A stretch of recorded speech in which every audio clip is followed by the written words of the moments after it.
लाशें, एक नहीं पूरी 18 लाशें पटना शहर के बीचों बीच।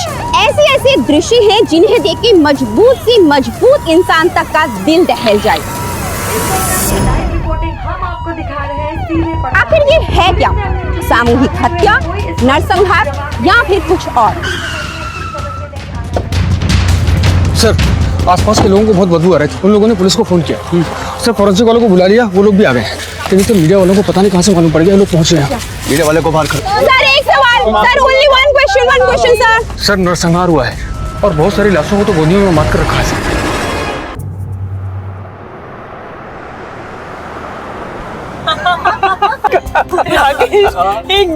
एकदम फटीचर जोक था।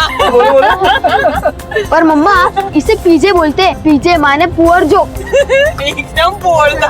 ओए जोक जोक होता है ना, पुअर वर नहीं होता, समझे क्या?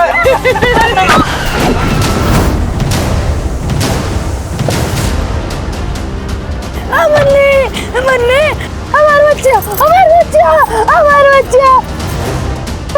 मर गया। सांसें चल रही हैं, हम इसे हॉस्पिटल लेके जा सकते हैं। पागल मत बनो। हॉस्पिटल, फिर पुलिस, फिर कोर्ट कचहरी। अरे ऐसे नहीं छोड़ सकते। चलो इसको। दिमाग खराब। चलो गाड़ी में बैठो, गाड़ी में। वो मर जाएगी। अरे चलो, मन्ने चलो गाड़ी में बैठो।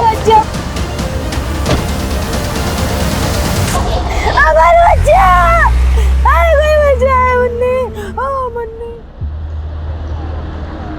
मम्मा, वो लड़की मर तो नहीं गई? गलत किया राकेश, हमने बहुत गलत किया। अरे तुम चुप रहो, तुम्हें नहीं समझ में आएगा।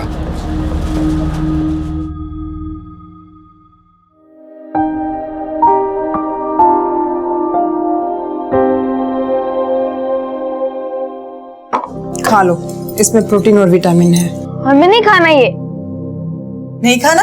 अगले हफ्ते डिस्ट्रिक्ट लेवल का टूर्नामेंट है। हमें नहीं जीतना और मेडल। हम बोर हो चुके हैं प्रोटीन विटामिन खा खा के। हमें पूरी खाना है, पराठा खाना है, बर्गर भी तो खाना है और सेहत का सत्यानाश करना है। याद है ना तुम्हारा ड्रीम? तुम्हें पीटी उषा बनना है, याद है ना? खा लो चुपचाप। हमें नहीं बनना पीटी उषा, और वैसे भी वो औरत है और मैं लड़का। चुपचाप से खा लो वरना पापा को बोल देंगे। हेलो, सब ठीक है घर पे? हाँ घर में तो सब कुछ ठीक है। मैं क्या बोल रही हूँ, आप आज थोड़ा जल्दी घर आ जाइए ना। मुझे तो अभी भी लग रहा है कि हमें उस माँ बेटी को लेकर अस्पताल जाना चाहिए था। हमने बुरा किया ना। तुम वही वाला बात लेकर अब तक बैठी हो। अरे भूल जाओ सब और नीलू पर ध्यान दो। हाँ, उसे तो अभी अभी मैंने हेल्दी खाना दिया है। आप जल्दी आ जाइएगा। हाँ ठीक है। नीलू, नीलू कहाँ चला गया है? नीलू, नीलू क्या है ये? मम्मा पराठा खा रहा हूँ। तू पराठा नहीं, एक लपड़ खाएगा। रख, कितनी बार मना किया है पराठा खाने से। रख। अरे क्या बात है, तुम इतना क्यों नीलू को डांट रही हो? आप तो है ना बीच में बोलिए ही मत। मैं अपने बेटे से बात कर रही हूँ, बराबर से जानती हूँ मैं। मेरा बेटा स्पोर्ट्समैन है, मेडल लाता है, इसलिए आप जलते हो ना उससे। इसीलिए आप उसे पराठा खिला खिला के अपने बेटे जैसा, हाथी जैसा बनाना चाहते हो। देखो खबरदार, जो तुमने मेरे चिकू को हाथी कहा तो। और खबरदार आइंदा मेरे बेटे को पराठा खिलाया तो। चल नीलू। चल नीलू, बढ़िया है।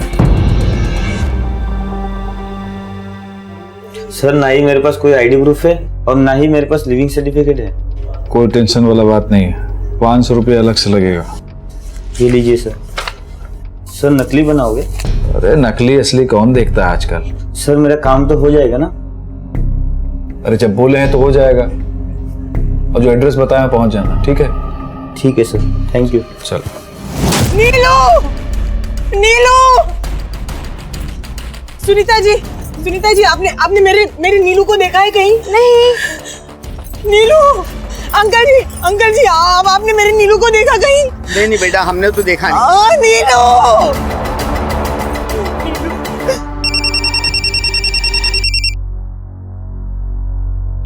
राकेश, नीलू कहीं नहीं मिल रहा है। हाँ? मैं स्कूल लेने गई थी, वो वहाँ पर नहीं है। अरे तो पास पड़ोस में देखिए तुम जल्दी से घर पे आ जाओ, नीलू कहीं नहीं दिख रहा है मुझे। बस चलो, तो हम पहुंच रहे, तुम परेशान ना, चलो। नीलू, क्या हुआ?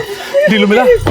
राकेश, नीलू कहीं नहीं है। मैंने सब जगह पे ढूंढ लिया, नीलू कहीं नहीं मिला। परेशान हुआ तो चलो दोबारा देखते हैं। आ जाओ जल्दी आओ, बैठ चलो बैठ। जल्दी।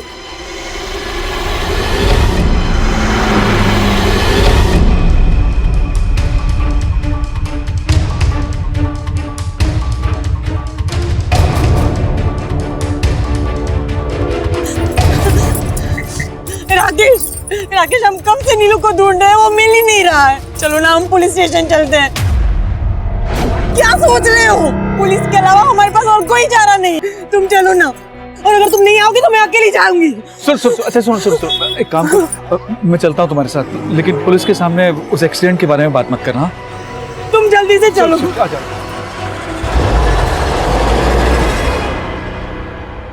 अब ये हमारे नीलू की बुक। सुबह सुबह हम ही उन्हें छोड़ने गए थे स्कूल, और उसके बाद हर रोज की तरह शाम को मैं उसे लेने गई थी। भैया, कोई बच्चे दिख नहीं रहे। छुट्टी हो गई क्या? और नीलू कहाँ है? स्पोर्ट क्लास कैंसिल हो गई, 2 बजे सबकी छुट्टी हो गई।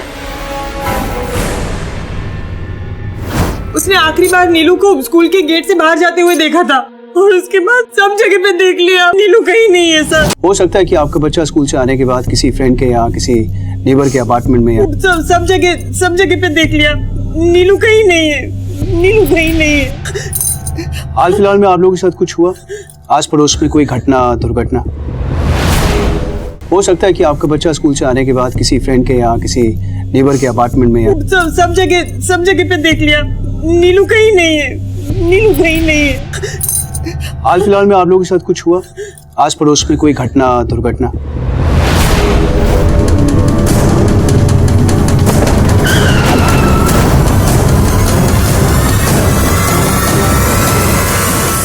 घटना दुर्घटना माने? मेरा मतलब किसी के साथ लड़ाई झगड़ा, शिकवा, शिकायत, कोई शक किसी पे? नहीं साहब, किसी पे कोई शक नहीं। आप फिक्र मत कीजिए, हम छानबीन शुरू करते हैं। सुरेश सर, सारे नाकर्स को अलर्ट करो, और हाँ, इस बच्चे की फोटोज हर जगह सर्कुलेट कर दो। और एक काम और करो, इनकी बिल्डिंग के आसपास एक राउंड देख लो। हो सकता है किसी ने बच्चे को दोपहर के बाद देखा हो। क्या नाम बताया आपने बच्चे का? Neelu. Full name? Nilesh Ojha. Note down. Nilesh sir. देखिए, आप फिक्र मत कीजिए, मिल जाएगा आपका बच्चा।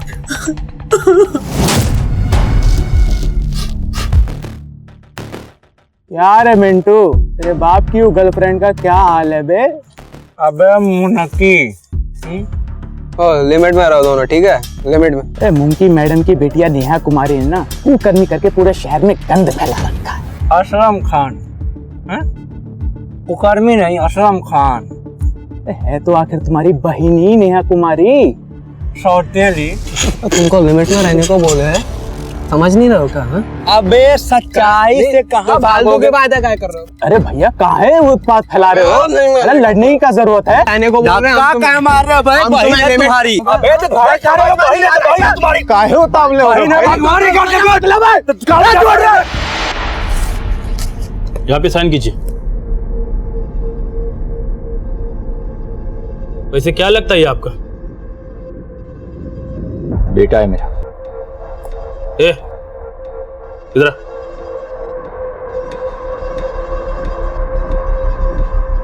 साइन कर इधर।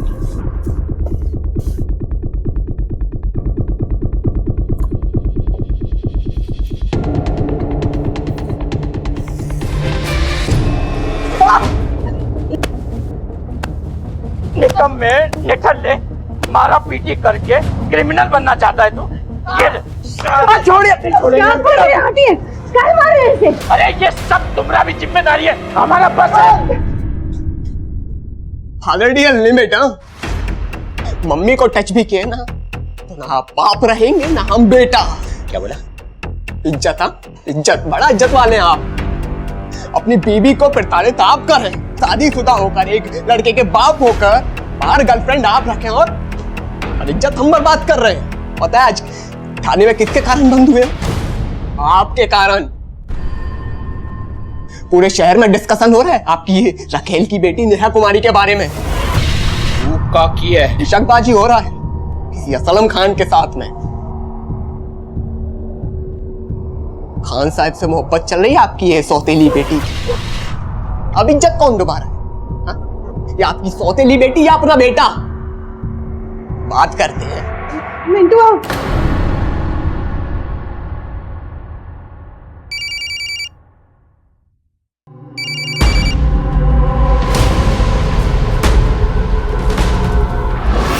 काहे मार रहे हैं आप इसको?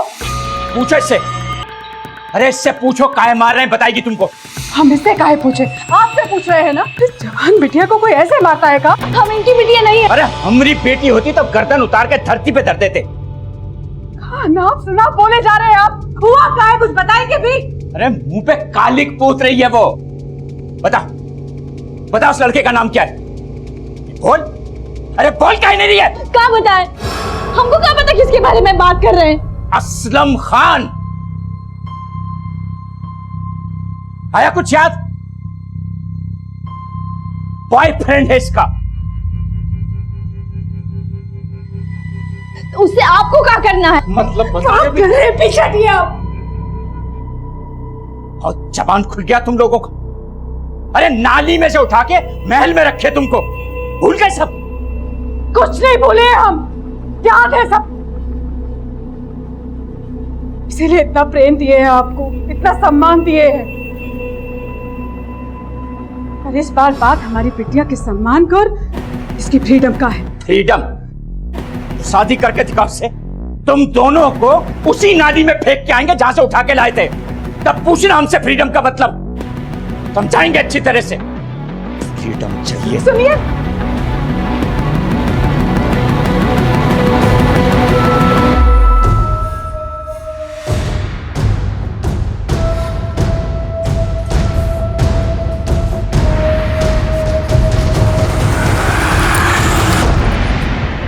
तो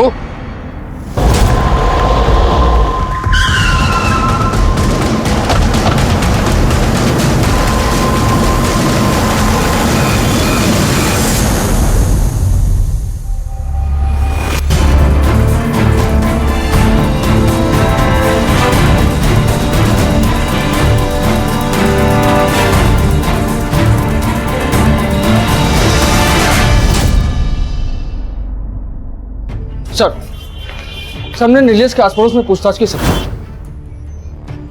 तो वहां हमें एक पड़ोसी से पता चला कि सर वो पिछले हफ्ते की बात है, महेश सारन है ना, उसका नीलेश भैया की फैमिली के साथ बहुत झगड़ा हुआ था। ये महेश सारन कौन है? सर वो राकेश भैया के पास वाले मकान में किराए से रहता है। झगड़े की वजह क्या थी? कहा बताएं साहब, एक दिन उसकी गाड़ी का शीशा टूट गया तो उसने नीलेश की पिटाई कर दी। बहुत ही झगड़ा हुआ था रजनी भाभी और महेश का। ये महेश कहाँ रहता है? यही पास में ही रहता है साहब। चलो दिखाओ। हाँ सर, उन्होंने बिना कोई वजह हमारे नीलू को मारा था। और साहब हमने उसकी शिकायत उसके मकान मालिक से की। उसने कहा कि इस महीने के आखिरी तक उसे निकाल देगा। सर हम महेश सरन से पूछने गए थे, लेकिन उसके डेरा पर ताला लगा था। सर लगता है महेश सरन ही खुंदस में नीलेश को उठाया है और अब खुद ही गायब हो गया। आपसी रंजिश का मामला लगता है। क्या नाम बताया तुमने उसका? महेश सरन सर। उसके घर पे नजर रखो। सर एक बात और मालूम हुआ, सर नीलेश को लोगों के घर जा जाकर खाने का बहुत आदत था।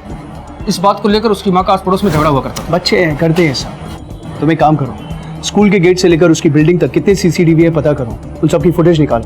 और हाँ, नीलेश अगर उस रास्ते से गया है तो वो जरूर दिखेगा। सर हाँ बोलो। महेश सरन लौटा है।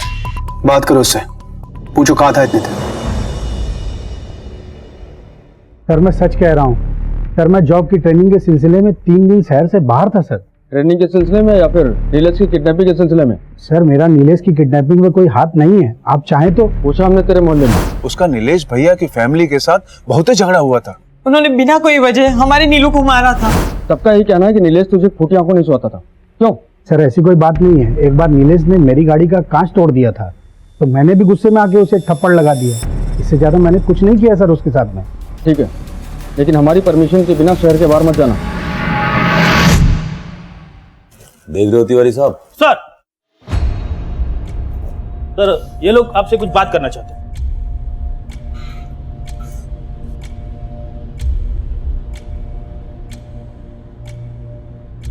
साहब हमारा नाम है विजय और ये हमारी बहन है दुर्गा।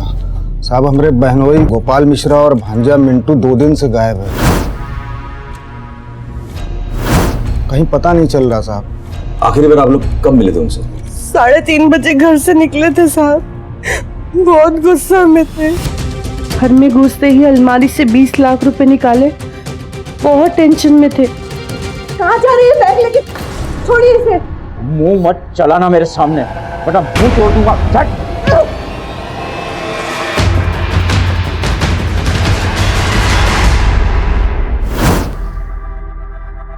क्या काम करते हैं आप लोग? साहब मेरे पति का मनी लेंडिंग का बिजनेस है साहब, और मेरे भाई का पान का दुकान। साहब वो हमारा पान का दुकान का सेटअप भी जीजा जी ने ही करा के दिया था।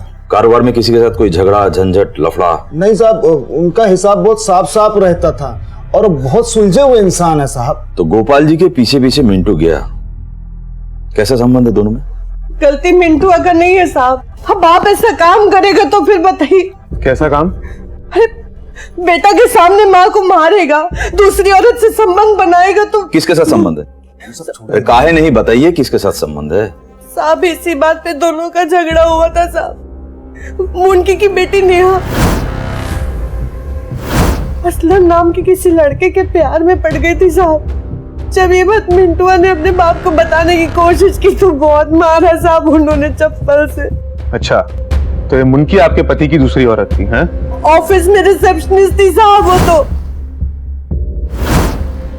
जवान औरत फंसा ली हमारे पति को, और इन्होंने तो ये भी कहा कि उससे शादी भी कर ली उन्होंने। साहब उसकी ना बुरी नजर थी हमारे पति के पैसे पे। शायद जीजा जी इसीलिए उसको 20 लाख रुपए दिए होंगे। तो आपको शक है कहीं मुनकी ही गोपाल जी को? हाँ साहब, वो बुझा गए थे उसकी बुरी नीयत को। पता नहीं किस बात पे ब्लैकमेल कर रही थी उनको। फोन पे फोन आ रहा था उनके मोबाइल पे। गोपाल जी का नंबर दीजिए। नंबर लो। 99 36 41 41। सारी डिटेल्स निकालो जल्दी। सर। ठीक है, आप लोग सारी डिटेल्स लिखवाइए, जानकारी मिलते ही इत्तला करते हैं।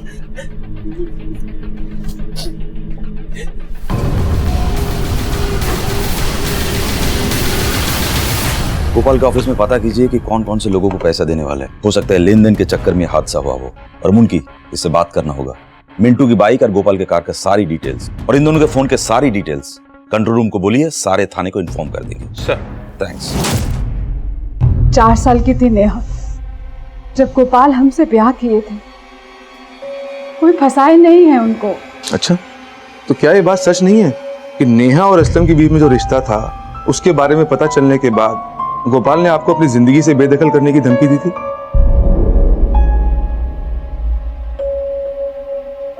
हाँ दी थी, पर हम मना लिए थे उन्हें। कमाल कर दिया आपने, एक तीर से 2 निशाने लगा दिए। आपके हाथ में जायदाद भी लग गई और असलम के प्यार का रास्ता भी साफ हो गया। देखिए, हम ऐसा कुछ नहीं किए हैं,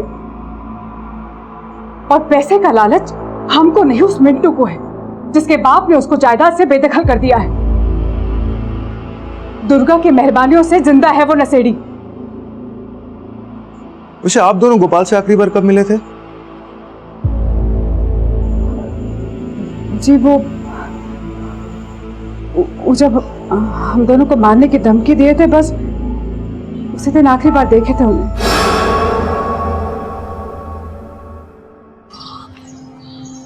तो आपको लगता है कि मुनकी का गोपाल और मिंटू की मिसिंग से कोई लेना देना नहीं? सर, हमको लगता है मिंटू का 20 लाख पर नियत था, इसलिए बाप के पीछे गया और उसको किडनैप कर लिया। और शायद गोपाल को किडनैप करने का प्लानिंग भी पहले से था, इसलिए अपना फोन घर पर छोड़कर गया ताकि कोई ट्रेस ना कर सके, और अब खुद पुलिस के डर से कहीं छुपा बैठा। अगर ये प्लान था तो बहुत ही बकवास प्लान था। गोपाल के पीछे मिंटू गया, ये बात सबको पता है, तो पहला शक उसी पे आएगा। और अगर प्लान करके किडनैप करना होता तो फोन घर छोड़कर क्यों आता? एक फोन इंसान के सारे राज खोल देता है।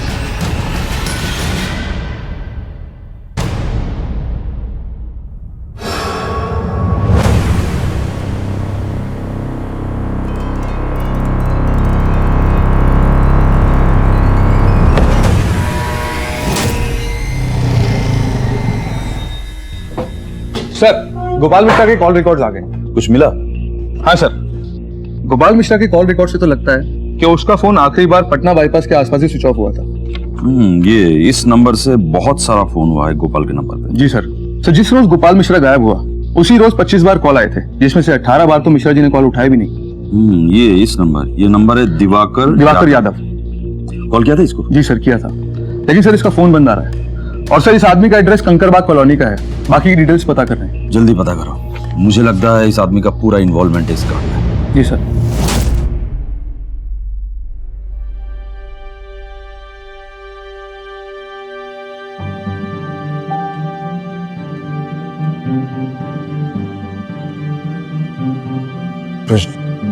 चलो कुछ खा लो।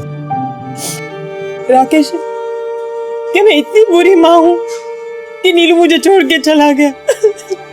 कैसी उल्टी सीधी बातें कर रही हो तुम? तो फिर कौन हमसे बदला लेना चाहता है? कहाँ चला गया मेरा बच्चा? राकेश प्लीज तुम नीलू को कहीं से भी लेकर आओ, मुझे उसकी बहुत याद आ रही है। मेरा नीलू।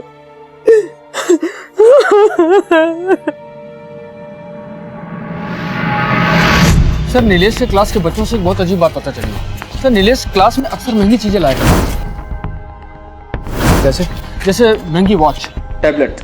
और सर सबसे अजीब बात तो ये है कि वो कहता था कि ये सारी चीजें उसे किसी मैजिक फोन से मिली हैं। Magic phone? कहीं नीलेश के गायब होने की वजह ये मैजिक फोन तो नहीं?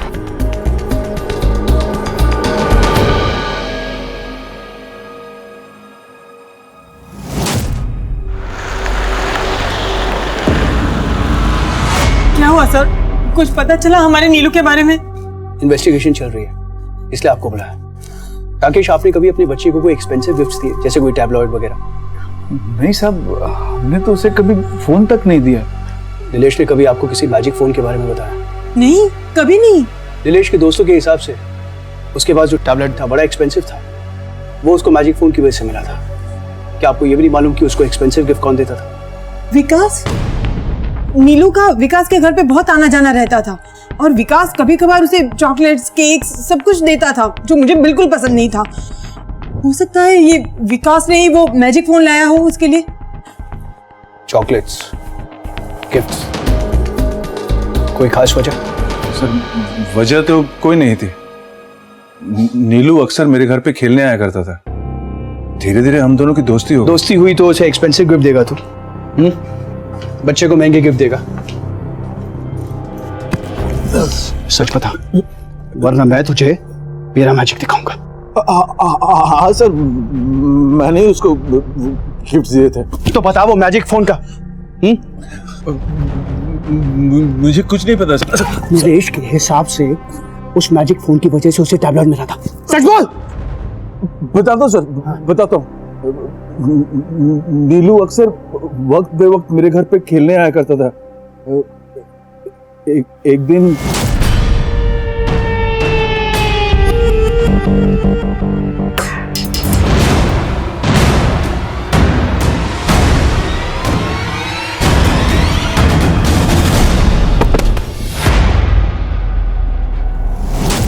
क्या कर रहा था तू? हाँ सच्ची बोल।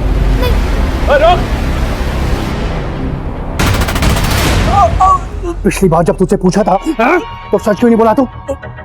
बोल। सर मैंने नीलू को डरा धमकाकर फोन लेने की बहुत कोशिश की, लेकिन बच्चे को डराएगा तू? इसलिए तूने उसके माँ बाप के सामने अच्छा बनने का नाटक किया, नीलेश के साथ दोस्ती बनाई, ताकि जब तू ये कांड करे तुझ पे कोई शक ना करे। हाँ? नहीं सर, नहीं सर, मेरी बात का विश्वास कीजिए सर। नीलू के गायब होने में मेरा कोई हाथ नहीं है। आप चाहे तो क्रॉस चेक कर सकते हैं सर। सुरेश चल चल।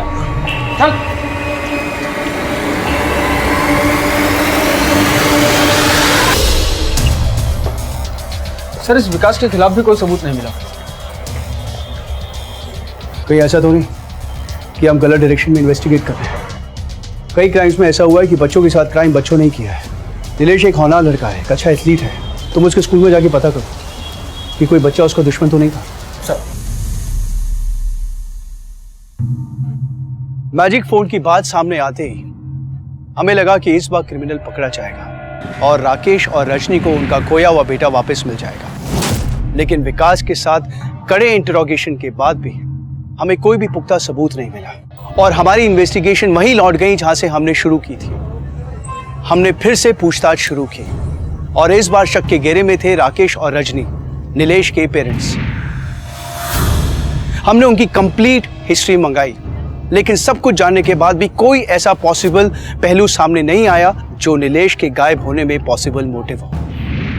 रजनी का नीलेश के लिए पॉजेसिव व्यवहार एक पहलू बन सकता था, लेकिन वो इतना बड़ा भी नहीं था कि एक मां पर शक किया जा सके। इस केस में क्राइम का मोटिव मिलना मुश्किल हो रहा था, इसलिए हमने हर पहलू पर दोबारा काम करना शुरू कर दिया।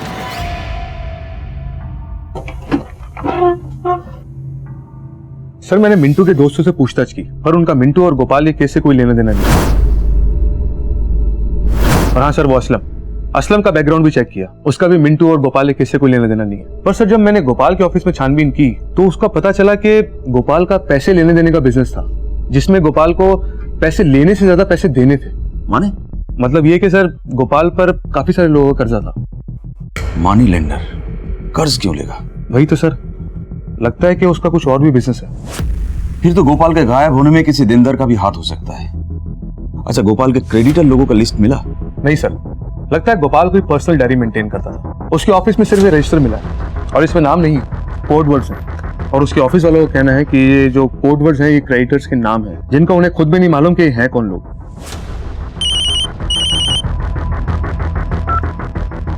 हेलो सर, दिवाकर को मैंने अभी अभी पटना सिटी के एक लॉज से पकड़ा है। वही दिवाकर जो लगातार गोपाल को फोन कर रहा था। ले आओ उसको।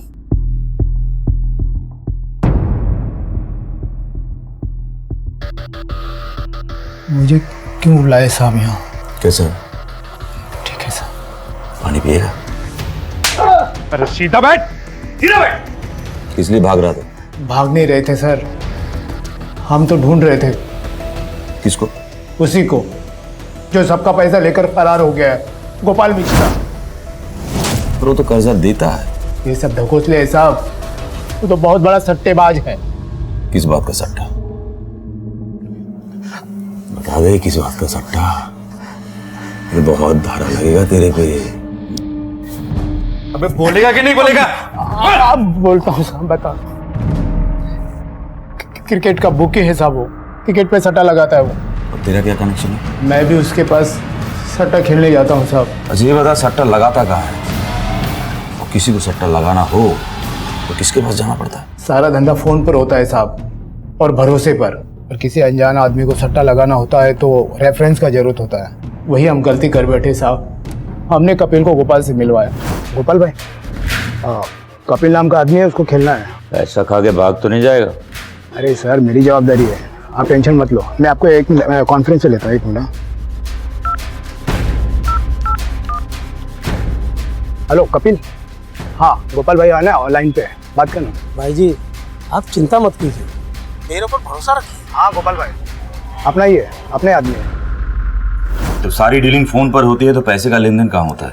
साहब, हर बुकी का अपना एक कैश पॉइंट होता है शहर में, वहीं से इनडायरेक्ट पैसों का लेन देन होता है।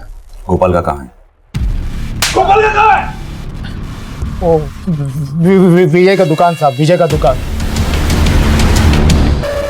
साहब, हर बुकी के पैकेट के ऊपर एक कोड होता है और कस्टमर के कोड से उसको कोड को मिलाया जाता है। उसके बाद वो पैकेट लिया और दिया जाता है। उसके बाद हम गोपाल को फोन कर देते हैं साहब। पैकेट लेकर जाते हैं, कोई पैसा नहीं गिनता? साहब, ये बेईमानी का धंधा है, ईमानदारी से चलता है। ये बता, बुकी इतने पैसे के लेन देन का हिसाब कैसे रखता है? हर बुकी के पास फोन, सिम्स और डायरी होती है, और उनका एक अकाउंट टीम भी होता है।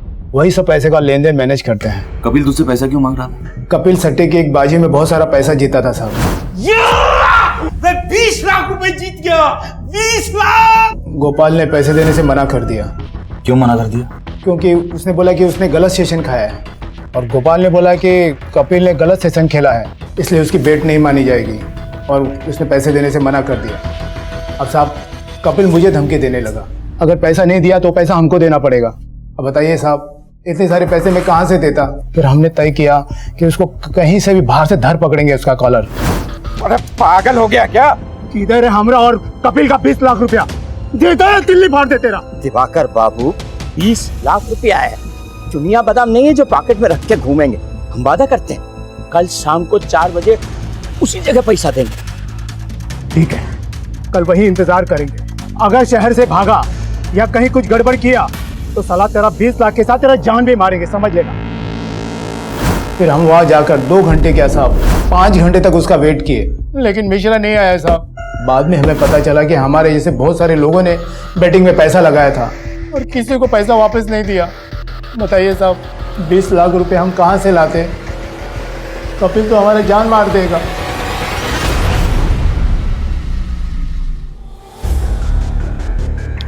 सर ये भी तो हो सकता है कि दिवाकर ने कपिल के साथ मिलकर गोपाल का मर्डर किया। मिलकर क्यों?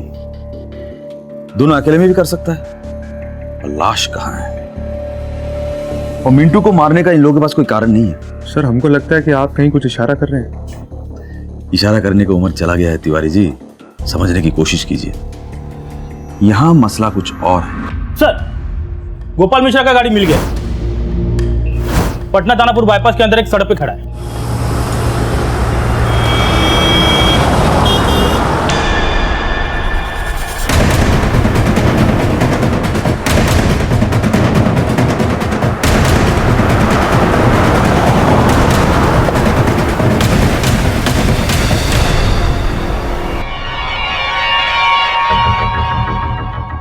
इन ब्लड सैंपल का डीएनए रिपोर्ट्स निकलवाइए जल्दी। जी सर।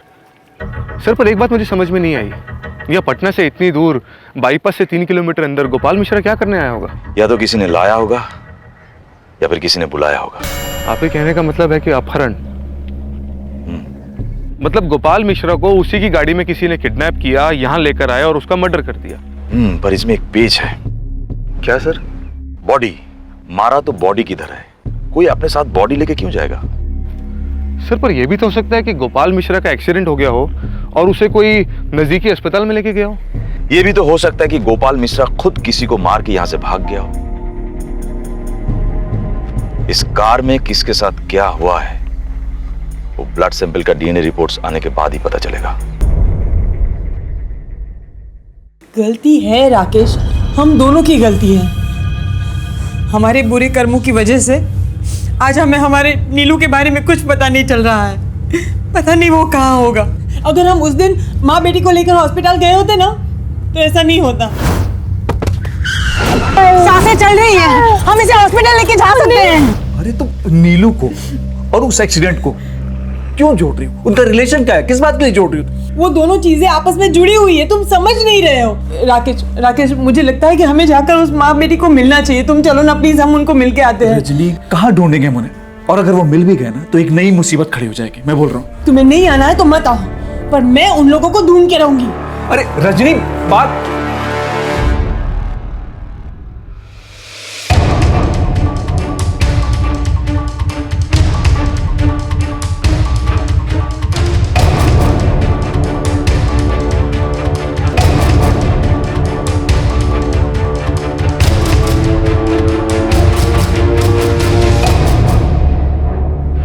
हम उस दिन के लिए बहुत शर्मिंदा हैं।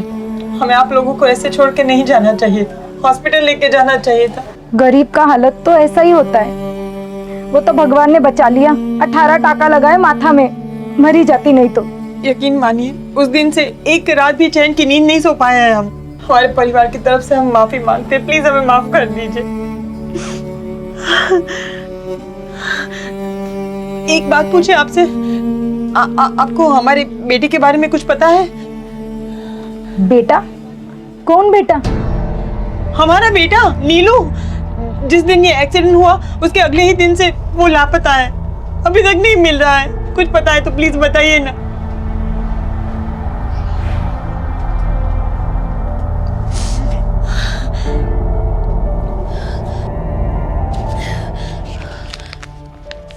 ये रखिए, काम आएंगे। सुनिए, कर्म का फल तो भोगना ही पड़ता है।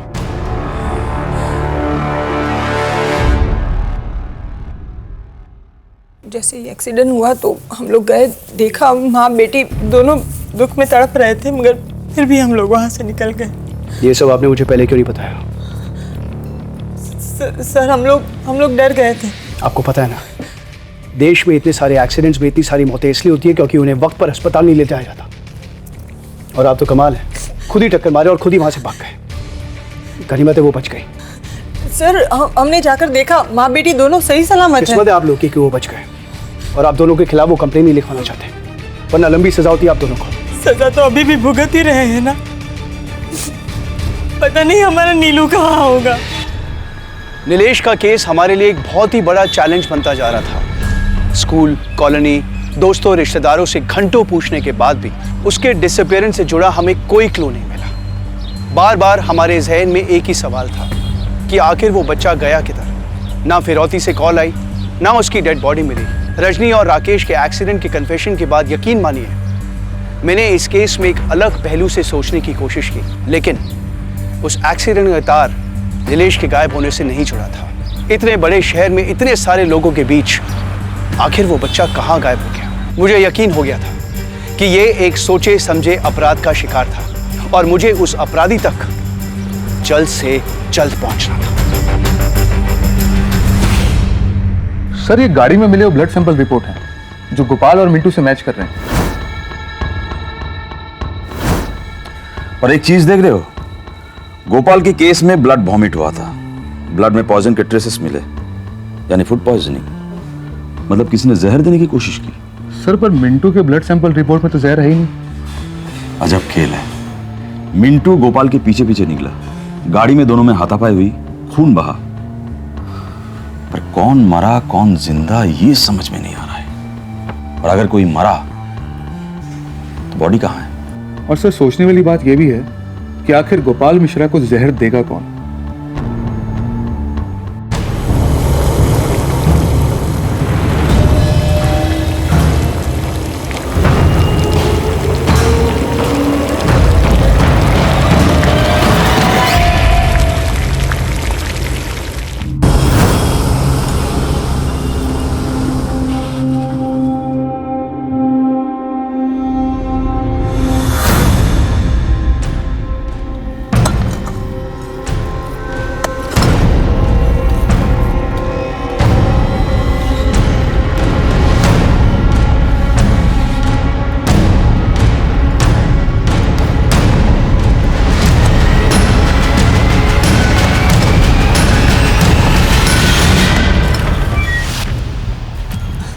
साहब हमारा वो पड़ोसी हामिद अपने बेटा को मारकर कब्रिस्तान में गाड़ दिया है पीछे। किधर? शेखपुरा में साहब।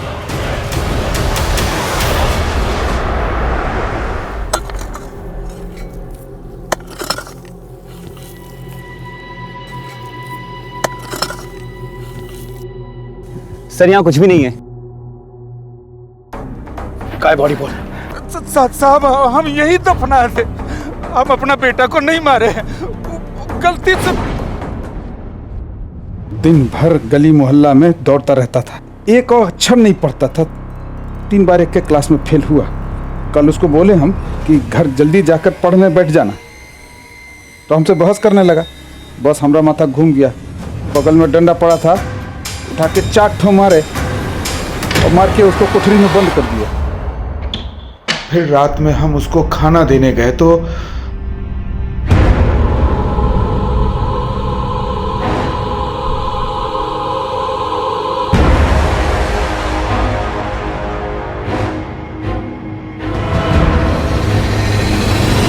बाप है या जानवर, कोई अपने बच्चे को ऐसे मारता है? हाँ? तू जानता है ना, बच्चों को मारना कानूनी जुर्म होता है।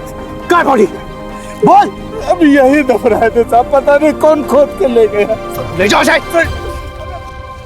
साहब हम रोज रात 10 बजे तक यहाँ पहरा देते हैं साहब, यहीं बगल में हमारा डेरा है साहब, हमको कुछ नहीं मालूम साहब। सच बोल रहा तू? हाँ साहब सच बोल रहे हैं साहब। हाँ साहब। सुरेश इसका स्टेटमेंट लो और यहाँ जितने भी लोग आते जाते हैं उनकी भी डिटेल्स निकालो और छानबीन करो। सर कबर खोद कर बॉडी चुराने का क्या मतलब हो सकता है? किसी को बच्चे की लाश ही होगी और क्या। लेकिन सर नीलेश भी तो गायब है।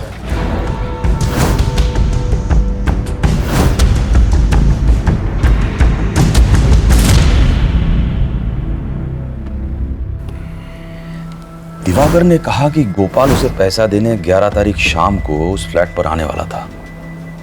सर लेकिन दुर्गा ने तो बोला था कि वो 3:30 बजे ही 20 लाख रुपए लेकर घर से निकल गया था। और गोपाल के घर से यहाँ तक की दूरी लगभग 7 किलोमीटर है, मगर वो 3:30 बजे घर से निकला तो लगभग 3:50 तक यहाँ तक पहुँच जाना चाहिए था। पर सर गोपाल तो फ्लैट पे पहुंचा ही नहीं है। गोपाल मिश्रा को जहर या तो मिंटू ने दिया होगा या कोई और। सर अभी दूसरे थाने से फोन आया था, गोपाल जिसका पैसा खा गया था वो कपिल, उसने सुसाइड कर लिया। क्या?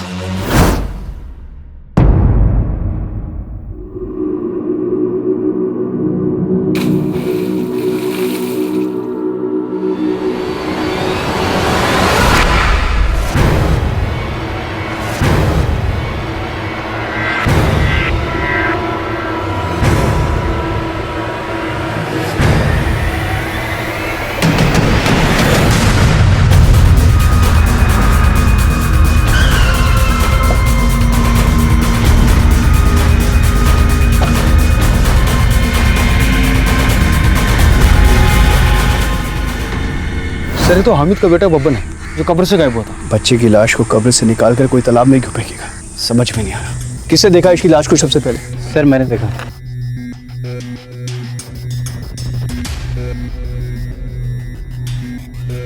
एक काम करो, जल्दी से बॉडी का पोस्टमार्टम करो, आसपास के सारे इलाके छान मारो, और हाँ कोई भी संदिग्ध आदमी देखे उठा लो उसे।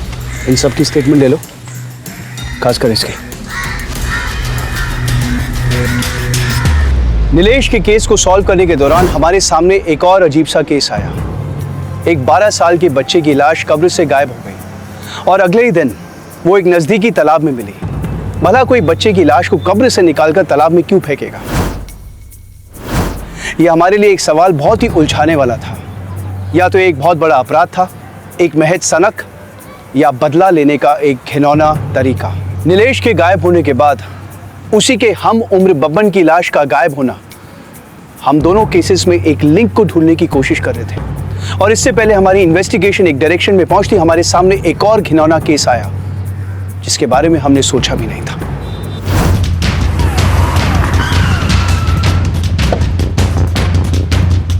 सर आसपास के लोगों को बहुत बदबू आ रही थी, उन लोगों ने पुलिस को फोन किया था और सर फॉरेंसिक वालों को बुला लिया, वो लोग आ चुके हैं। सर मेरे वाले को बाहर कर। only one question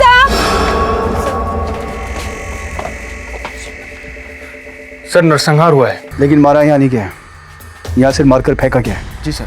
सर फर्श पर कहीं ब्लड नहीं है और ना ही कहीं कोई हथियार नजर आ रहा है। वही तो कह रहे हैं, मर्डर कहीं और हुआ है, सिर्फ डंपिंग यहाँ हुई है।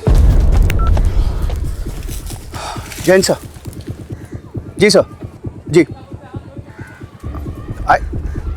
आई know sir. Jain sir. Jain. SP साहब सर, पूरी मीडिया हरकत में आ चुकी है। इससे पहले ये मामला आग की तरह पहले हमें इसे यही सॉल्व करना है। सर फॉरेंसिक वाले आए क्या? जी। फॉरेंसिक वाले को बोलो जल्दी से जल्दी हमें रिपोर्ट सबमिट करें। और सुनो, गोडाउन वाले को उठाओ। सर। ये गुत्थी अब पुलिस की रातों की नींद उड़ाने वाली है। कैमरामैन रमेश दुबे के साथ मैं पूनम। सर गोडाउन में मिले 18 लाशों में से 12 लाशें 12 से 16 साल तक के बच्चों की हैं, जो अलग अलग एरिया से हैं। मतलब साफ है, अलग अलग जगहों से लाशों को उठाकर एक जगह डंप कर दिया गया। सर इनमें से कुछ की तो मिसिंग कंप्लेंट्स हैं और कुछ लाशों को शमशान और कब्रिस्तान से चुराया गया है। सर शमशान और कब्रिस्तान, जैसे बब्बन की लाश को चुराया गया था। जी। लेकिन फिर उसकी लाश को पानी में क्यों फेंका गया, मुझे कुछ समझ नहीं आया। कहीं ऐसा तो नहीं कि जिन लोगों ने बब्बन की लाश को चुराया उन्हीं लोगों ने। लेकिन सर कोई इतनी लाशों को चुरा कर करेगा क्या? सर कहीं ऐसा तो नहीं कि ये नरबली या नरपिशाच कांड या फिर ह्यूमन ट्रैफिकिंग? इतने बड़े पैमाने में इतनी सारी लाशों को इकट्ठा करना, शायद उसने सड़ने के लिए रखा हो, लेकिन कोई ऐसा करेगा क्यों? एक बात और सर, इन सभी बच्चों में से 5 बच्चे डिस्ट्रिक्ट लेवल के स्पोर्ट्स प्लेयर्स थे और नीलेश भी स्पोर्ट्स प्लेयर है सर, जो गायब है। बब्बन की लाश मिल चुकी है, नीलेश की नहीं। हो सकता है नीलेश जिंदा हो। हमें सबसे पहले ये पता करना हो कि बब्बन, नीलेश और इन 18 लाशों में कोई लिंक है या नहीं है। तुम एक काम करो, नीलेश की बिल्डिंग और उस स्कूल के आसपास के सारे चक्कर वापस कटवाओ और डिटेल्स मुझे दो। सर ये उस जगह का मालिक है जहां सारी लाशें मिली। नमस्ते हजूर। उसने हमसे कहा कि ये जगह शहर से थोड़ा दूर है, उसका दारू का फैक्ट्री डालना है, इसलिए हमने उसको ये जगह दे दी। इससे ज़्यादा हमको और कुछ नहीं पता है साहब। नंबर दो उसका। जी हजूर।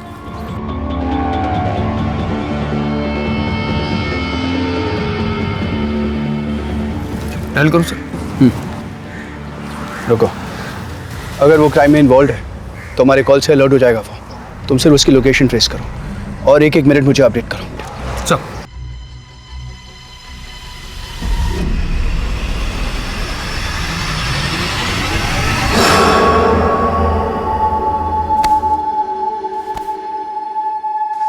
अरे यहाँ क्या कर रहे हो? कब से तुमको ढूंढ रहे हैं। मैं गिल्ली डंडा खेल रहा हूँ। डंडा? ये हड्डी कहाँ से लाए हो? ये वहाँ।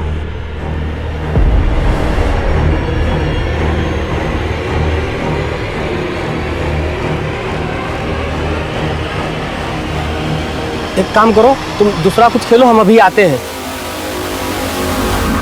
ओके, अच्छा, ठीक है, ठीक है।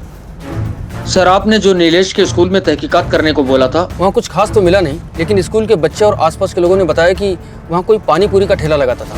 लेकिन जिस दिन से नीलेश गायब है, उस दिन से वो नजर नहीं आया। किसका ठेला था? सर, नाम तो लोगों को नहीं पता, लेकिन बोल रहे हैं कि कोई दाढ़ी मूंछ वाला आदमी था। आसपास के लोगों को बुलाओ और उसका स्केच बनाओ, जल्दी। सर। हेलो, क्या? ठीक है, हम पहुंचते हैं। सर, कांची तालाब के पास कोई लाश मिली है। ड्राइवर, कांची तालाब।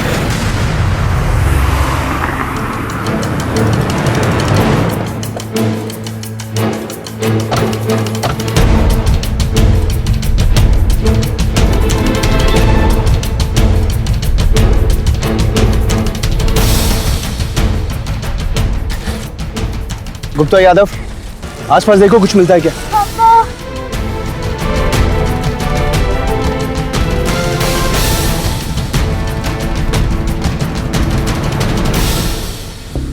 गला घोट के हत्या की है इसकी। बॉडी पोस्टमार्टम के लिए भेजो। सर।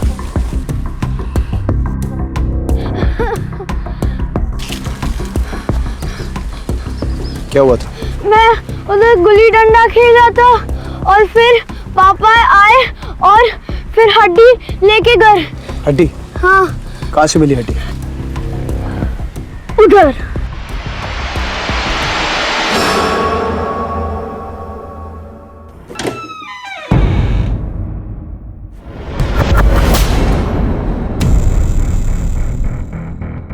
तुम दोनों इधर उधर देखो।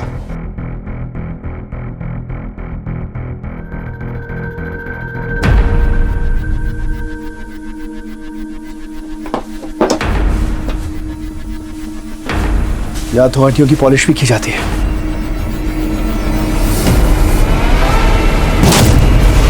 सर, इधर देखिए।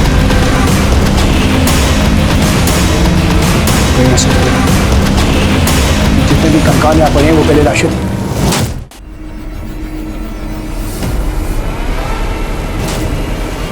सर, इधर देखिए। कहीं ऐसा तो नहीं कि जितने भी कंकाल यहाँ पड़े हैं वो पहले लाशें थी?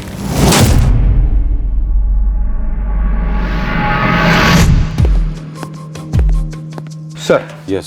सर, आपने जो फॉरेंसिक रिपोर्ट मंगवाई थी गोपाल और मिंटू के केस में, वो आ गई है। खून में एकोनाइट नाम का जहर मिला है और इस रिपोर्ट के मुताबिक 5 ग्राम जहर दिया गया है।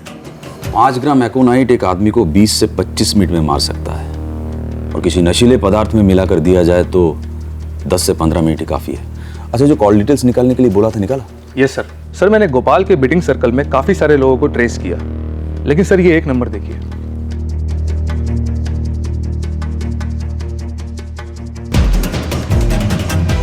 बुला उसको। सर।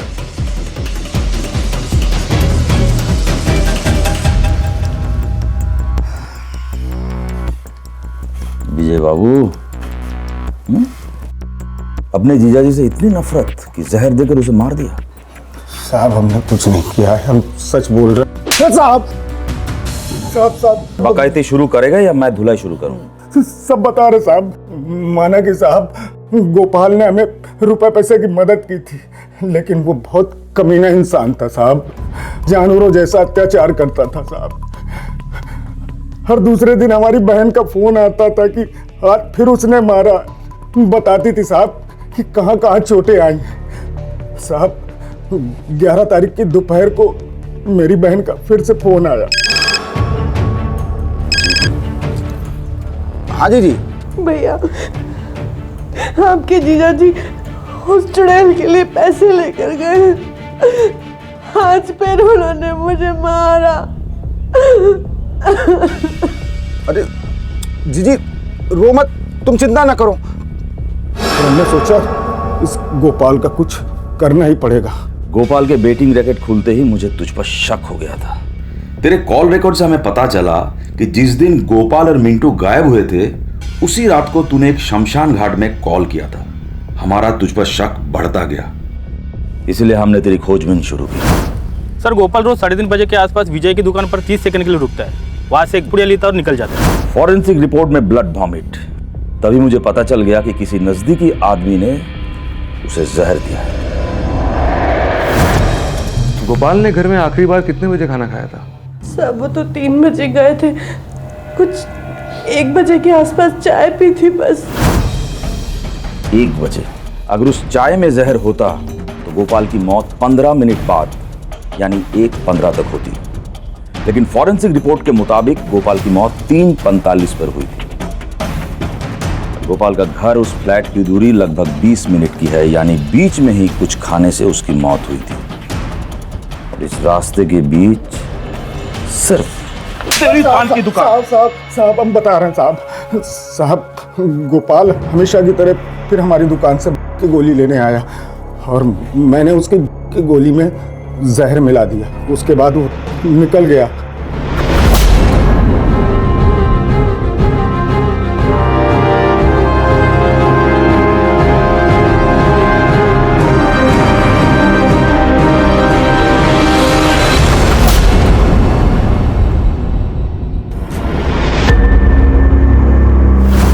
और मैंने देखा कि गोपाल का बेटा मिंटू उसका पीछा बाइक से कर रहा है। गोपाल की गाड़ी आगे जाके रुक गई और तब तक उसका बेटा मिंटू वहां पहुंच गया और उसके नोटों से भरे बैग को छीनने लगा। दोनों में हाथापाई होने लगी। उसी दरमियान गोपाल को खून की उल्टी हुई। मेरा इरादा नहीं था कि मैं मिंटू को मारूं, पर मिंटू गोपाल को बचा लेता तो मेरा राज बाहर आ जाता। इसलिए मैंने बड़ा सा पत्थर उठाया और मिंटू के सर पे दे मारा।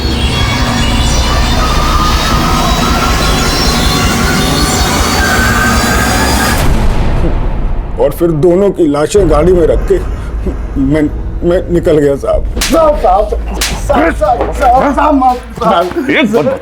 दोनों को मार दिया, इन लाशों का क्या किया? साहब दोनों की लाशें लेके हम शमशान गए। वहां पे मैंने जलाने की कोशिश की तो देखा चौकीदार ने हमें देख लिया और फिर मैंने उसको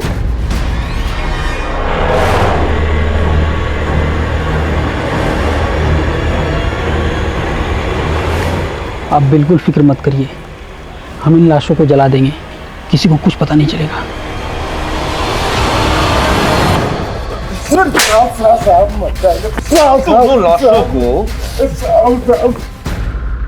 बिना अंतिम संस्कार के जला दी। ले जाओ इसको अंदर। अच्छे से लड़ाई करना है इसकी। ले इसको।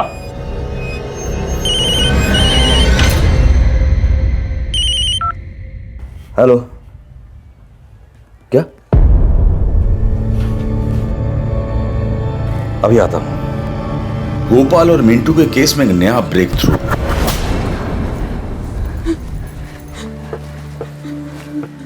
गोपाल जी, ये तो हमारे मिंटू की टी शर्ट है। मिंटू,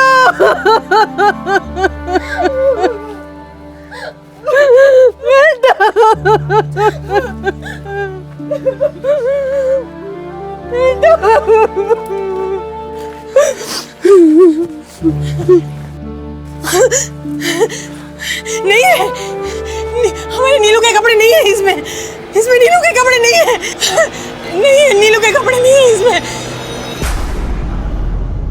क्रिमिनल जॉब ही है, बस उसके क्राइम करने का तरीका बहुत ही अलग और घिनौना है।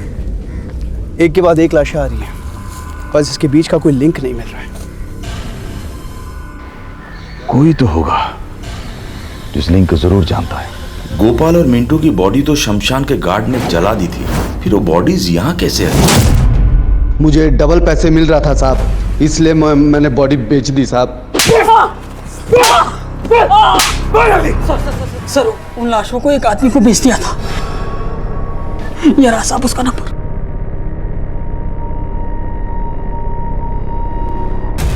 ओके ठीक है ठीक है। सर गोडाउन वाले ने जो नंबर दिया था वो किसी बाबू मंडल के नाम पर रजिस्टर्ड है। वो नंबर काफी टाइम से बंद था, लेकिन अभी 5 मिनट पहले ही एक्टिव हुआ है। ये रहा वो नंबर सर। हम रोज रात 10 बजे तक यहाँ पहरा देते हैं साहब, यहीं बगल में हमारा डेरा है साहब। सुरेश सर, वो जो ग्रेवयार्ड का सिक्योरिटी गार्ड था उसकी कॉल डिटेल्स दिखाओ सर। जल्दी।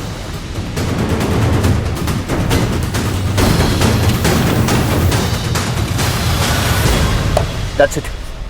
नीलेश और बबन के मिसिंग के पीछे इस आदमी का हाथ है। रखो ये। हेलो हेलो, मैं अविनाश सिंह बोल रहा हूँ। हाँ, मैं आपको एक नंबर भेज रहा हूँ। जी।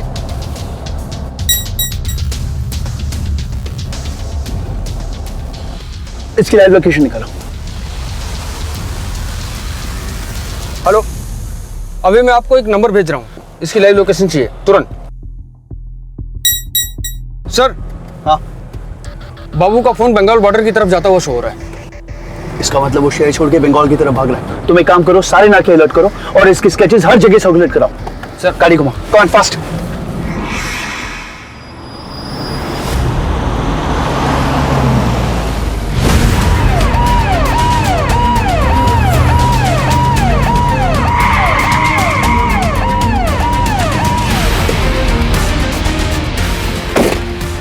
नीचे उतर, नीचे उतर।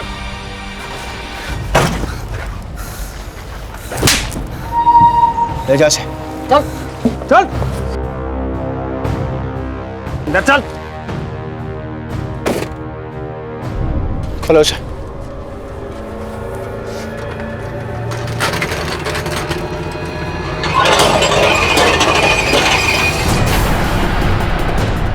इसमें तो नीलेश नहीं दिख रहा है।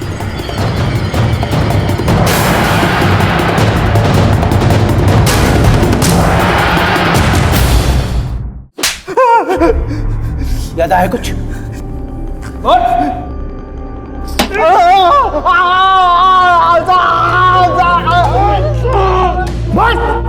हम गैर कानूनी ढंग से हड्डी और कंकाल बेचने का धंधा करते हैं साहब।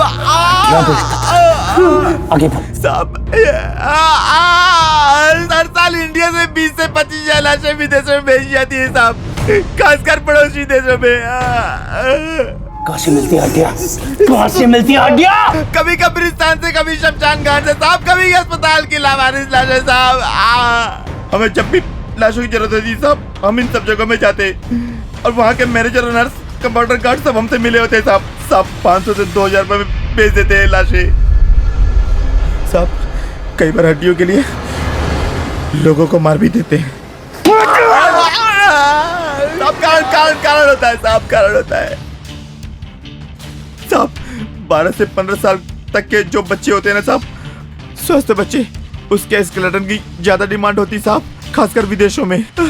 स्वस्थ बच्चे को मारना मुमकिन नहीं होता ना साहब, तो एजेंट हमें 4 गुना ज्यादा कीमत दे देते हैं। बॉडी को डालता है। बोल बॉडी को डालता है। साहब बॉडी को डिकम्पोज करने के लिए साहब या तो एसिड में डाल देते हैं या नदी में मछली को खाने के लिए छोड़ देते हैं साहब। जब उसका मांस निकल जाता है तो ढांचा निकाल लेते हैं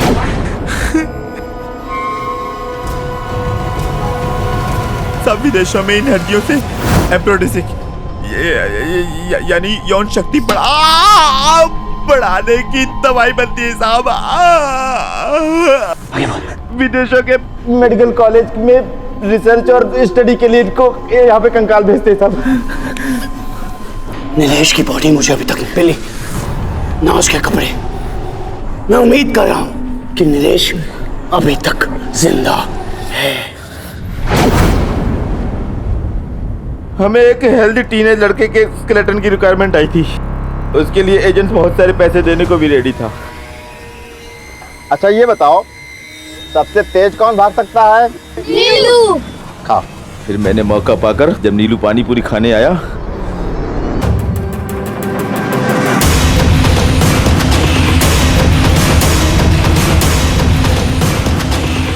घर जाते वक्त नीलू रास्ते में बेहोश हो गया। साहब उसकी हड्डी तो कब का विदेश एक्सपोर्ट कर चुके हैं साहब।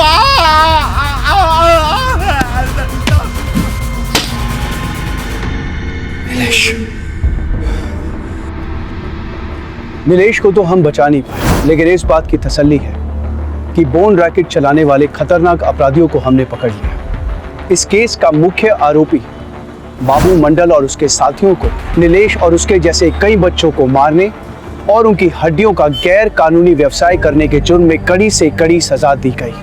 विजय और हामिद, उन्होंने अपना एक अपराध छुपाने की कोशिश में एक बड़े अपराध में सहयोग दिया और उसकी उन्हें कड़ी से कड़ी सजा दी गई।